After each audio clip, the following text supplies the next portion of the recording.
एक पत्नी ने अपने ही आशिक के लिए अपने पति को मरवा दिया। और इतनी शातिर है ये कि किसी को पता ही नहीं चला, किसी को एटलीस्ट 15 दिनों तक भनक भी नहीं हुई कि वो जो विजय नाम का जो पर्सन है वो मारा जा चुका है। और मतलब चाल तो ऐसी चलती है कि खुद के ही घर के अंदर ही अपने पति की कब्र बना दी। घर के अंदर टाइल्स के नीचे खड्डा खोदा और उसके अंदर अपने जो पति है उसको गाड़ दिया और खुद भाग गई, रफू चक्कर हो गई। बाद में 15 दिनों के बाद में ये केस कैसे खुलता है और कैसे वो जो खूंखार पत्नी है वो पकड़ी जाती है, तो प्रॉपर आज की मैं आपको प्रॉपर अच्छी सी केस स्टडी के अंदर मैं आपको सुनाऊंगा। मेरा नाम है सुमित ड्रीम्स और आप सबका स्वागत है हमारे इस बेहतरीन चैनल सुमित ड्रीम्स चैनल के अंदर। तो ये बात है मुंबई की नाला सोपारा इलाके की। मुंबई के अंदर नाला सोपारा इलाके के अंदर एक लड़का और एक लड़की की दोनों की शादी होती है। लड़की का नाम है कोमल और लड़के का नाम है विजय, विजय चौहान। विजय चौहान और कोमल की शादी होती है। शादी के बाद में सब कुछ बहुत बेस्ट चल रहा था और शादी के 2 साल बाद में इनको एक बच्चा भी हुआ। तो मतलब पूरे के पूरे परिवार के अंदर ये 3 लोग थे, इनका एक छोटा सा बच्चा, खुद कोमल और ये विजय। अब कहीं ना कहीं ये विजय है ना, विजय मतलब मिस्त्री का काम करता था, मिस्त्री का घर वगैरह बनाने का काम करता था। तो इसको टाइम घर पे बिल्कुल भी नहीं मिलता था। ये क्या करता था, सुबह जाता था शाम को आता था, फिर सुबह चला जाता था, फिर शाम को आता था, और सुबह जल्दी चला जाता था और शाम को लेट आता था। इस कारण ये अपनी ना ही पत्नी को टाइम दे पा रहा था ज्यादा, ना ही ये अपने बच्चे को टाइम दे पा रहा था। अब कहीं ना कहीं इसने घर में टाइम देना बंद कर दिया, कम कर दिया। तो फिर जो कोमल है, कोमल को मतलब कोमल के घर के पड़ोस में ही एक लड़का रहता था। क्योंकि देखो कोमल तो है 28 साल की, कोमल थी 28 साल की, और वो जो पड़ोस में लड़का रहता था वो था सिर्फ 20 साल का। 8 साल का फर्क था, 8 साल छोटा था वो कोमल से, जिसका नाम था मोनू। अब मोनू और जो कोमल है, मोनू कोमल को भाभी भाभी बोलता था और इनका अच्छा देवर भाभी का रिश्ता माना जा रहा था। किसी को भी इनके ऊपर शक नहीं था। पर ये भाभी भाभी बोलते बोलते बोलते बोलते कब इनके अंदर अफेयर हो गया, पता ही नहीं चला। अब ये जो भाभी अपने देवर से प्यार करने लगी। कोमल इधर मोनू से और मोनू कोमल को प्यार करने लगा। अब दोनों छुप छुप कर मिलने लगे। अब जब सुबह सुबह चला जाता था मिस्त्री, मिस्त्री अपने काम पे, जो विजय है विजय अपने काम पे चला जाता था, तो पीछे से कोमल को मौका मिल जाता था मोनू के साथ टाइम स्पेंड करने का। अब मोनू को कहीं ना कहीं बहुत ज्यादा मतलब अट्रैक्शन हो गया था कोमल की तरफ। और कोमल ने भी अपना मतलब कोमल तो अपना पूरा दिल दे बैठी थी मोनू को। अब दोनों को मतलब अब डेली बेसिस पे छुप छुप के मिलना इनका कुछ ज्यादा ही हो रहा था। तब जो ये गुड़िया है, सॉरी कोमल है, कोमल का जो छोटा नाम था ये गुड़िया भी था नाम, इसीलिए कोमल को गुड़िया भी बोलते थे वहां पर। और फिर ये कोमल भी इसका ओरिजिनल नाम है। फिर ये जो कोमल है, कोमल ने एक दिन मोनू को बोला कि देखो मोनू, हम छुप छुप कर मिलते हैं, समाज से दूर रहकर मिलते हैं। अगर समाज को हमारी इस बात का पता चला, अगर हमारे बारे में कुछ भी पता चला, तो फिर तो हम तो फंस जाएंगे, हम तो फंस जाएंगे। और बाद में फिर मेरे को ये जो विजय है ये मेरे को तलाक दे देगा, मैं तो बुरी फंस जाऊंगी और ना मेरे को कुछ मिलेगा। मोनू बोला कि अच्छा फिर आप क्या कर सकते हैं। फिर मोनू बोला कि चलो एक काम करते हैं, काम करते हैं कोमल, आप एक काम करो, आप जो विजय है आप उससे तलाक ले लो। जब आप विजय से तलाक ले लोगे तो बाद में हम खुशी खुशी अपने साथ रहेंगे। तो वहां पर कोमल कहीं ना कहीं बहुत ज्यादा चालाक थी। कोमल ने मोनू को बोला कि देखो कोमल, बात ये है कि अगर मैं तलाक ले लूंगी तो मेरे को ना प्रॉपर्टी में से कुछ मिलेगा, ना ही घर में से कुछ मिलेगा। और जो पैसे ये जो विजय है इसने 2-2.5 लाख रुपए पैसे जोड़ करके रखे हुए हैं हमारे बैंक खाते के अंदर, ना वो मेरे को पैसे मिलेंगे, मेरे को कुछ भी नहीं मिलेगा। और हम दोनों कुछ कमाते नहीं है तो हम जाएंगे कहाँ पर, हम रहेंगे कैसे। तो उधर जो मोनू है, मोनू ने भी बोला हाँ यार बात तो सही है, अगर तलाक ले लोगी तो हमारे पास तो कुछ ही नहीं होगा, और बिना पैसे की ये दुनिया चलती नहीं है, तो फिर क्या किया जाए। तो उस टाइम ये लोग प्लानिंग बनाते हैं, और प्लानिंग ऐसी बनाते हैं कि आप भी सुनोगे ना तो आपकी भी रूह कांप जाएगी। मतलब ये प्लानिंग बनाते हैं मर्डर की। दोनों का प्लानिंग बन जाता है कि अब हमको सिर्फ एक ही काम करना है, ये जो विजय चौहान है इसको हमको रास्ते से हटाना है। अगर विजय रास्ते से हट गया, विजय का मर्डर कर देते हैं, तो फिर हमारे लिए रास्ता एकदम खुला हो जाएगा।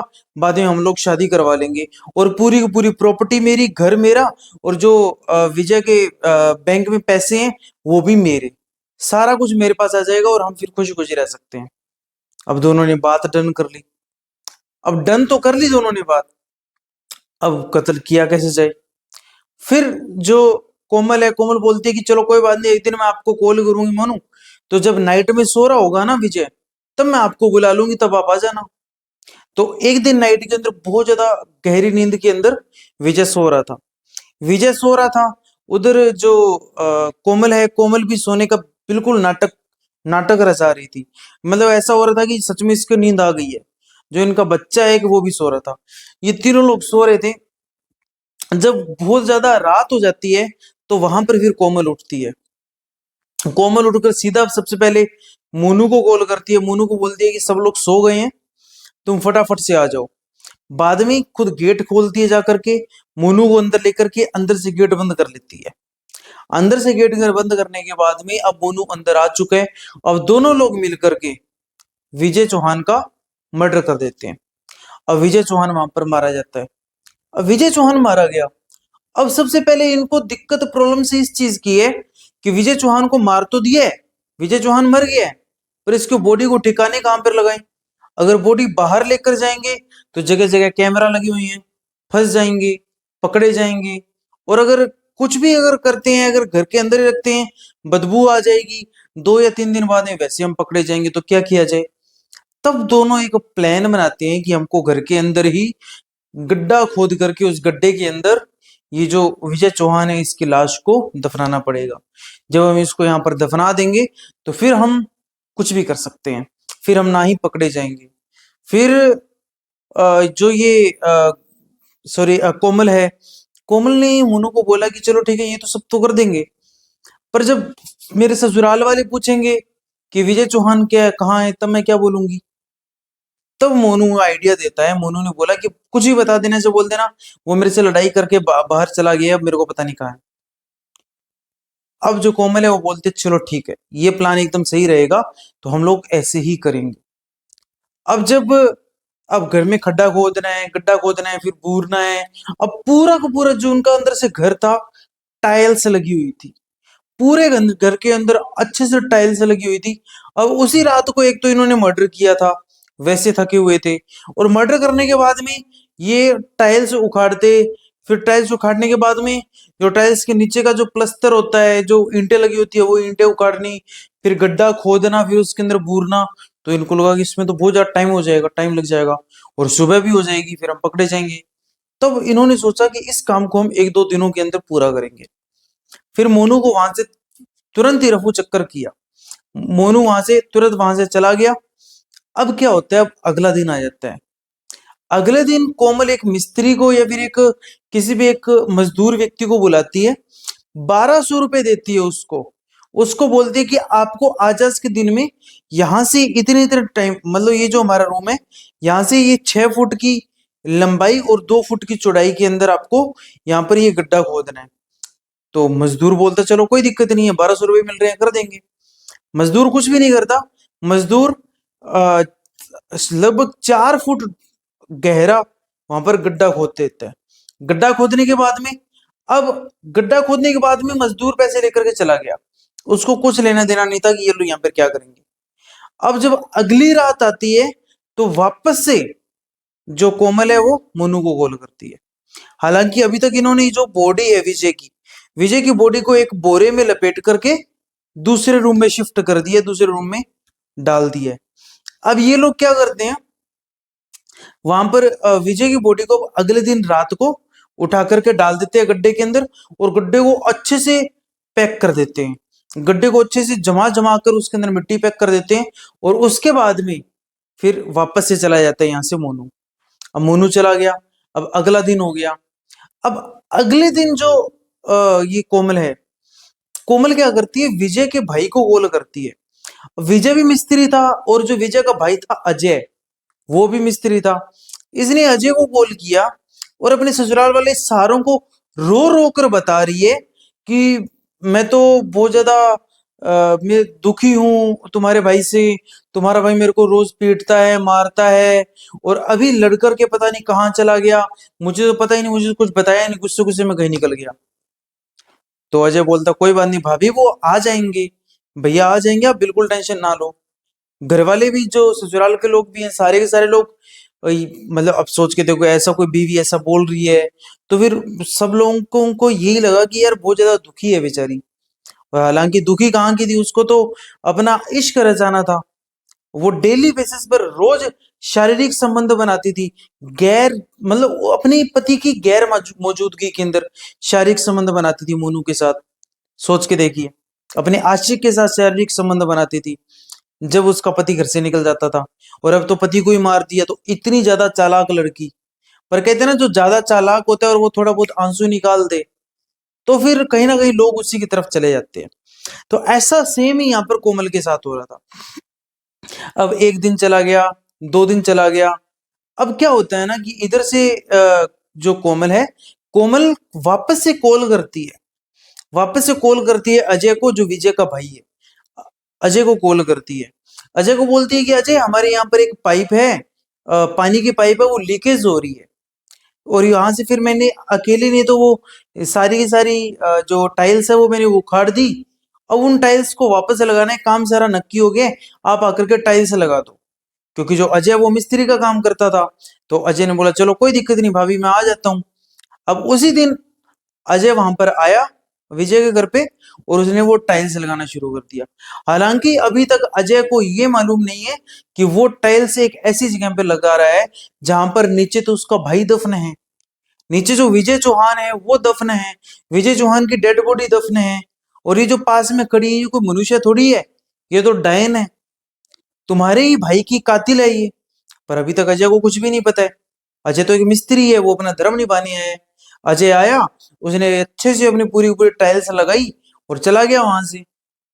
अब 2 दिन बीत जाते हैं, 2 दिन के बाद में 3 दिन गया, 4 दिन गया, 5 दिन गया, जब कम से कम 10 दिन बीत गए, तब जो ससुराल वाले हैं, उनको कुछ ना कुछ गलत लगने लगा। उनको कुछ ना कुछ गलत लगने लगा, उनको जो अजय है, अजय को भी कुछ ना कुछ गलत लगने लगा। तो इन सबको लगा कि जरूर भैया कहीं ना कहीं चले गए हैं, तो या फिर इनका उनके साथ कुछ ना कुछ गलत हो गया है। एक काम करते हैं, पुलिस में जाकर के रिपोर्ट लिखवा देते हैं। अब जैसे ही मोनू और कोमल दोनों को पता चला कि पुलिस के अंदर रिपोर्ट लिखवाई जा रही है, दोनों एक्टिव हो गए। अब दोनों को कहीं ना कहीं ये लग रहा था कि अब अगर यहाँ पर हम पकड़े जाते हैं तो फिर हमारा कुछ भी नहीं बचेगा, अगर हम यहाँ पर पकड़े जाते हैं तो फिर बहुत लंबे जाएंगे। तो क्या किया जाए? तो तुरंत अपने बैग वैग पैक करते हैं दोनों लोग। इधर मोनू भी पैक करता है, उधर कोमल भी पैक करती है। दोनों लोग अपने बैग वैग पैक करके, और जो क्योंकि विजय विजय के अकाउंट से पैसे निकालने थे, तो फिर जो कोमल है वो क्या करती है, विजय का मोबाइल फोन तो फेंक देती है, पर सिम नहीं फेंकती, क्योंकि सिम के ऊपर ओटीपी आता था बैंक का, तभी पैसे निकलते थे। तो इधर जो क्या होता है ना कि वो सिम डाल लेती है अपने मोबाइल फोन के अंदर कोमल। अब मोबाइल फोन में सिम डाल ली, और सिम डाल करके कभी सिम निकाल लेती है, कभी सिम डाल लेती है। तो फिर क्या होता है ना कि फिर वहां से दोनों रफू चक्कर हो जाते हैं। अब मुंबई से भाग गए ये लोग पुणे, ये लोग पुणे भाग गए। अब पीछे से जब पुलिस को बताया गया कि ऐसे ऐसे करके जो विजय है वो मेरा भाई है और वो गायब हो चुका है, और गायब हुए को कम से कम 10-15 दिन हो चुके हैं, तो फिर पुलिस दर्ज कर लेती है गुमशुदगी की रिपोर्ट। गुमशुदगी की रिपोर्ट दर्ज करने के बाद में जब पुलिस को ये लगता है कि चलो एक काम करते हैं, क्यों ना उनकी पत्नी से पूछा जाता है। और जब घर पे आते हैं तो घर पे लगा हुआ था ताला। अब घर पे ताला लगा हुआ था, तो कोमल को कॉल किया भाई, सबको लगा कि क्या पता कोमल यहाँ पास में आस पड़ोस में कहीं गई होगी। अब कोमल को कॉल लगा रहे हैं, कोमल का फोन स्विच ऑफ आ रहा है। विजय को कॉल लगा रही जा रही है, तो विजय का तो 10 दिन से ही फोन स्विच ऑफ आ रहा है, दोनों का फोन नहीं मिल रहा। अब कहीं ना कहीं घर में ताला लगा हुआ है, कोमल का फोन स्विच ऑफ आ रहा है, तो घर वालों को और पुलिस को हुआ शक। अब इनको शक हुआ, तो इन्होंने सबसे पहले ये निर्णय किया कि अब हम एक काम करते हैं कि ये जो ताला लगा हुआ है, इस ताले को तोड़ना पड़ेगा। ताले को तोड़ करके अंदर कुछ पता करना पड़ेगा, अंदर कुछ सुराग मिलता है तो तुरंत वहां पर ताला तोड़ा जाता है। और ताला तोड़ने के बाद ये पूरा घर अच्छे से चेक इन की जाती है। पूरे घर के अंदर तलाशी ली जाती है, पूरे घर के अंदर कोई सबूत नहीं मिलता। बाद में कहीं ना कहीं अजय को याद आता है। अजय को याद आता है, वो अजय पुलिस को बताते हैं कि साहब मैंने ना यहाँ पर एक जगह पर मैंने कुछ दिन पहले टाइल्स लगाई थी। तो पुलिस वहां पर आकर के देखती है, पुलिस को कुछ ना कुछ गलत लगता है।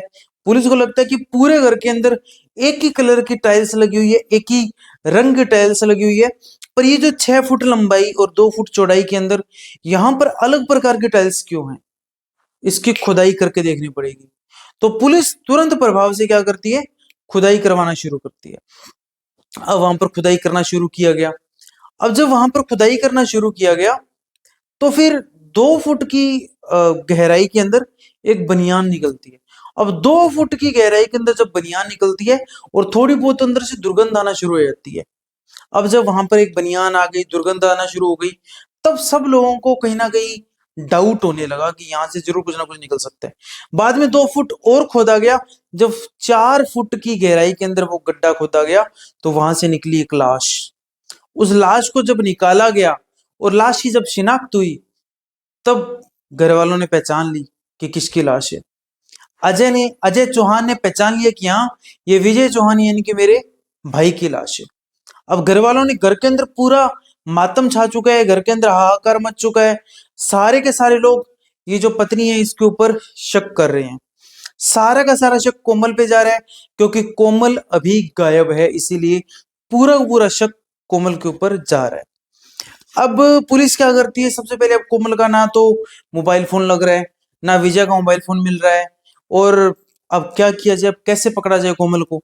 तो पुलिस क्या करती है, सोशल मीडिया अकाउंट खंगालना शुरू करती है कोमल का। जब कोमल का सोशल मीडिया अकाउंट खंगाला जाता है तो वहां पर एक मोनू नाम से एक पर्सन आते हैं। जब मोनू नाम से पर्सन आते हैं और वहां पर मोनू नाम से उनको बहुत सारी चैट दिखाई देती है पुलिस को, तो पुलिस को कहीं ना कहीं मोनू के ऊपर भी शक होता है। जब पुलिस मोनू के घर पहुंचती है तो मोनू भी गायब। अब जब पुलिस उनसे बात करती है घर वालों से, तब वहां से पता चलता है कि मोनू भी उसी दिन से गायब है जिस दिन से ये कोमल गायब हुई है। अब ये पूरा का पूरा कनेक्शन सामने आ चुका था। अब पुलिस वालों को पूरा का पूरा पता चल चुका था कि आखिर बात हुई क्या है। पुलिस वालों को ये पता चल चुका था कि जरूर मोनू और कोमल एक दूसरे के अंदर इन दोनों का अफेयर था, और डेली बेसिस पे ये लोग शारीरिक संबंध बनाते थे, और बाद में इन्होंने विजय को मारा है। ये ही है पूरी की पूरी कहानी। पुलिस को पता चल चुका था, पर अभी भी वो लोग गायब हैं। जो लोग कातिल हैं वो गायब हैं, उनको पकड़ा कैसे जाए। तो पुलिस ने क्या किया, उन दोनों के नंबर, मोनू का नंबर, विजय का नंबर और कोमल का नंबर, तीनों नंबर ट्रेस पे लगा दिए कि कभी भी अगर ये सिम ऑन हुई तो तुरंत लोकेशन मिलेगी और तुरंत उन लोगों को पकड़ा जाएगा। अब उसके बाद में, अब क्यों कहीं ना कहीं जो पुणे में घूम रहे हैं दोनों, मोनू और कोमल दोनों पुणे में घूम रहे हैं, तो इनके पैसे हो गए खत्म। जब पैसे इनसे खत्म हो जाते हैं तब ये लोग क्या करते हैं, अब क्योंकि पैसे निकालने हैं बैंक से, तो बैंक से निकालने हैं, एटीएम से निकालने हैं, तो फिर क्या होता था ना कि सिम के ऊपर आता था ओटीपी। तो सिम के ऊपर ओटीपी आने के लिए सिम को डालने पड़ेगा मोबाइल फोन के लिए, मोबाइल फोन के अंदर। तो जैसे ही मोबाइल फोन के अंदर सिम डाली जाती है, तुरंत मोबाइल फोन नेटवर्क पकड़ लेती है। अब वो सिम नेटवर्क पकड़ लेती है, जब सिम ऑन हो जाती है, नेटवर्क पकड़ लेती है, तो लोकेशन तुरंत थाने में चली जाती है। और जब लोकेशन चली गई थाने के अंदर, तो पुलिस वाले भी एक्टिव हो गए। अब पुलिस को कहीं ना कहीं लोकेशन मिल चुकी थी। अब पुलिस को लोकेशन मिल गई, उसके बाद में पुलिस तुरंत पुणे की पुलिस से कॉन्टेक्ट कर दिया है, और कॉन्टेक्ट करने के बाद में पुणे की पुलिस को भेजा जाता है वहां पर जो लोकेशन मिली है वहां पर। फिर वहां से मोनू और जो कोमल, दोनों को वहां से गिरफ्तार कर लिया जाता है, और फिर वहां पर उनको, जो पुणे से उनको मेन थाने के अंदर, नाला सोपारा थाने के अंदर लाया जाता है। और नाला सोपारा थाने के अंदर ला करके दोनों को आमने सामने बैठा करके अब दोनों से इन्वेस्टिगेशन, पूछताछ होती है। अब दोनों से पूछताछ होती है कि आखिर तुम ये बताओ कि तुमने ये कत्ल क्यों किया और आखिर किस लिए किया। उस टाइम फिर दोनों बोलते हैं कि हम दोनों को एक दूसरे से प्यार हो गया था। उधर जो कोमल है वो भी बोलती है कि मेरे जो पति है वो मेरे को प्रॉपर टाइम देते नहीं थे, इसीलिए मेरे को कहीं ना कहीं मोनू से प्यार हो गया था, और हमने शारीरिक संबंध भी बनाए थे। अब हम रोज छुप छुप कर मिलते थे। जब मेरे पति जो कि विजय चौहान है वो घर से चले जाते थे, तो हम छुप छुप कर मिलते थे। और बाद में फिर मैंने सोचा कि कब तक छुप छुप करके मिलेंगे, और फिर मैं तलाक भी नहीं दे सकती थी क्योंकि मेरे को पूरी प्रॉपर्टी, पैसा और घर सारा कुछ चाहिए था। इसीलिए मैंने तलाक भी नहीं दिया। और फिर हमने यही डिसीजन बनाया कि हमको इसको मार देना चाहिए। इसीलिए हमने अपने पति को मार देने की एक साजिश बनाई और मैंने अपने पति को मार दिया। उधर जो मोनू है, मोनू ने भी अपना जुर्म कबूल कर लिया और अब दोनों के दोनों पुलिस स्टेशन के अंदर है। यानी कि दोनों को मैं कहता हूँ लंबी लग जाएगी। अब इनको बेल तो मिलने से रही क्योंकि इन्होंने कत्ल किया है, बेल इनको मिलेगी नहीं। और जब भी इस केस का रिजल्ट आएगा तो जरूर इनको उम्र कैद तो पक्का होगी। तो इट मीन्स ये है कि सोच के देखो, मतलब खुद के अफेयर के लिए, खुद की मतलब प्रेम पूरा करने के लिए, खुद की हवस मिटाने के लिए एक पत्नी ने अपने ही पति को मार दिया। सोच के देखो यार, किस चीज की कमी थी इसके पास। मतलब अगर चलो ठीक है, पति टाइम नहीं दे रहे, आप पति से बात करो, पति को समझाओ, पति से बात करो, पति टाइम देने लग जाएंगे। पर इसका मतलब ये थोड़ी है कि आप गैर मर्द के साथ चली जाओगी, गैर मर्द के साथ अफेयर कर लोगी, शारीरिक संबंध बनाओगी। अरे यार, आपने अपने बच्चे की भी नहीं सुनी। आपके एक बच्चा है, अब उसको पढ़ाओ लिखाओ, वो बड़ा होकर के क्या सीखेगा। पर नहीं, वो कहते हैं ना, जब इश्क का भूत सवार हो तो कुछ भी दिखाई नहीं देता। तो वही सेम चीज अब कोमल के साथ हुई थी। आई होप आपको पूरी की पूरी केस स्टडी अच्छे से समझ में आई होगी। दोनों लोग यहाँ पर गिरफ्तार हो चुके हैं और कम से कम इनको जो सजा मिलेगी, उम्र कैद की पक्का मिलेगी। और जब भी इनको सजा मिलेगी, मैं जरूर आपको एक बार वापस से फॉलोअप के अंदर बता दूंगा, एक वीडियो बना करके आपको दे दूंगा। और इसी प्रकार के डेली बेसिस पर मैं आपको स्टोरी ला करके दे रहा हूँ, और आपका प्यार मेरे को बखूबी मिल रहा है, उसके लिए बहुत बहुत धन्यवाद। और आपको भी अगर वाकई बहुत बेस्ट लगी ये कहानी, तो आपका क्या मानना है इस कहानी के बारे में? आप क्या सोचते हैं इस कहानी के बारे में? जरूर एक बार कमेंट बॉक्स में लिख करके बताइएगा। फिर मिलते हैं इसी प्रकार की एक और कहानी के साथ, तब तक के लिए जय हिंद।